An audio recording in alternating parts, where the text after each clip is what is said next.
Okay, so this edition of What Not to Do in Watercolor is brought to you courtesy of all you acrylic and oil painters who are trying to start painting in watercolor. And first of all, I want to say to you, welcome, because I'm sure if you have been painting in oil or acrylic and you've always wanted to try watercolor, it's probably a little intimidating. You've heard all kinds of things about watercolor and it's a little bit scary, and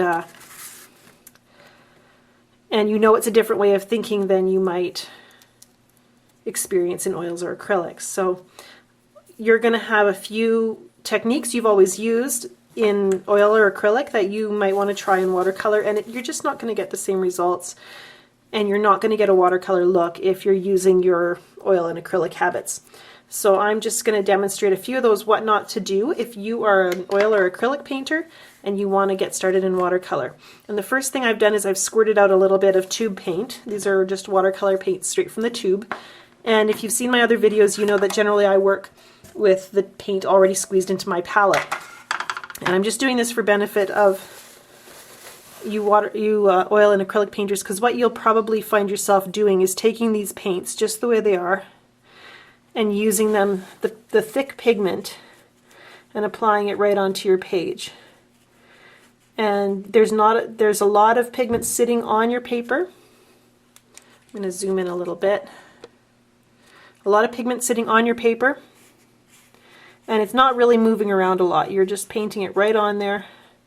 And you might want to mix your paints, so of course orange and green mixed are going to make kind of a muddy brown, so we're not going to get a pretty effect here, but I just wanted to show you what you might be doing. And sometimes those colors might touch, and then you'll get that kind of watercolor where they blend, but those colors are really going to sit on top of your paper. And you've got lots of edges there. Then maybe you want to paint yourself a little red flower. My demonstrations always include flowers and leaves, and you're going to pick up that globby pigment and blurp it right on your paper.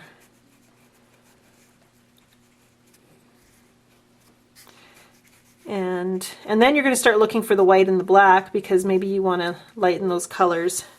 And of course, you've always added white or black to lighten or darken colors in oil and acrylic painting. And there's a few problems with this technique. With painting in layers like this, you'd probably wait for it to dry, and then you might put more color on top. And then you'd be frustrated, because of course if you're going to paint over top of something, and I'm just going to use water for this example, with watercolor, as soon as you touch it with a damp brush or a wet brush, those colors are going to start to move. And you'll actually start to lift them, and you can actually lift color right up, which is nice if you're new to painting, because when you can lift color, you will be able to fix a few of your mistakes. But the deal is, this is not watercolor painting. Just because you're using watercolor paints and watercolor paper doesn't mean you're using watercolor techniques. And these are oil and acrylic techniques. This idea of layering, using thick pigment and layering and placing it on your paper, those are oil and acrylic techniques. When you're working with watercolor, you want your paint, and I'm going to add lots of water here. There we go. Excuse my cold. I'm a little bit husky here. You're going to want to use that water, and you can see there's a lot more liquid here. And then I might also, want to let those colors flow together. And the color also in watercolor, some of these will sink into the paper just that much more. You want to let, if I'm working with the red, I can get that brilliant saturated red that we got with the flowers. And still have a vivid color. I don't know what this is, but we'll just paint a shape here. And then we can also let that flow. Look at how that just runs across the page as soon as I add a degree of water to it. This is stuff you don't do, at least is not as far as I know, as a habit in oil and acrylic painting. Look at how much motion and movement we're getting on the page. And actually that's making me think of honeysuckle. And I'm going to go over into my palette now of dry pigment. And the reason I prefer to use the pigment that's dried is because it just lasts longer. Let's see here. And I can put some yellow in, and now I'm really getting that feeling of honeysuckle. I'd have to research and see what honeysuckle leaves look like, because I don't think they're really actually shaped like that. But I can have so much fun layering and putting color on my paper, using water to let it move around, working with a minimal of pigment really, because I'm just taking it only takes a tiny bit. And it doesn't sit on my paper, it blends in, it flows across the page. Mostly it soaks in. And so I can continue to add layers and rich color and use the transparency of watercolor to get my depth.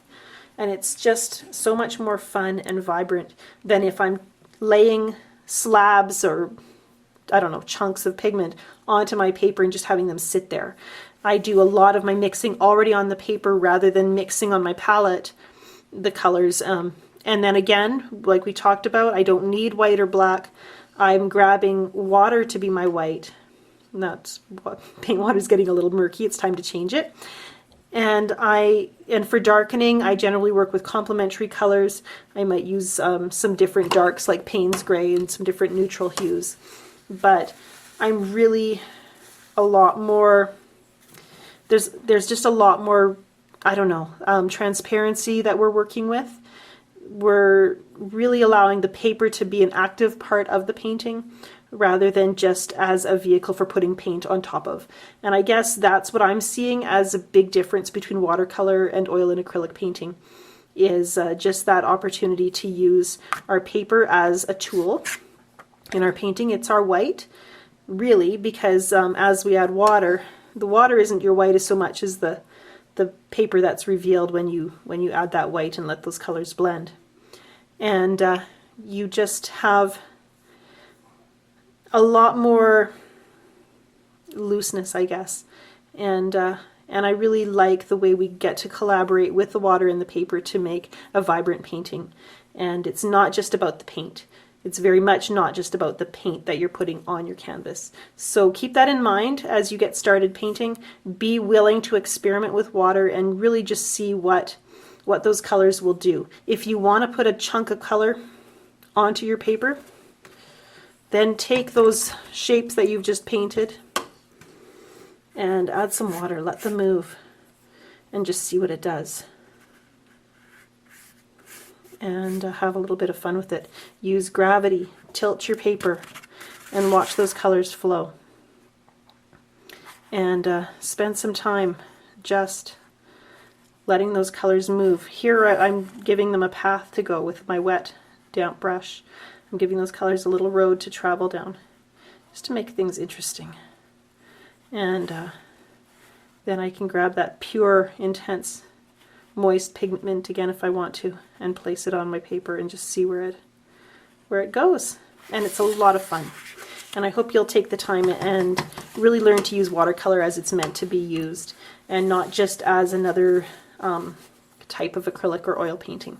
So give it a try and just kind of embrace watercolor in that fluidity, and use lots of water, see where it goes. Use good pigment so you get that brilliant color, and have fun.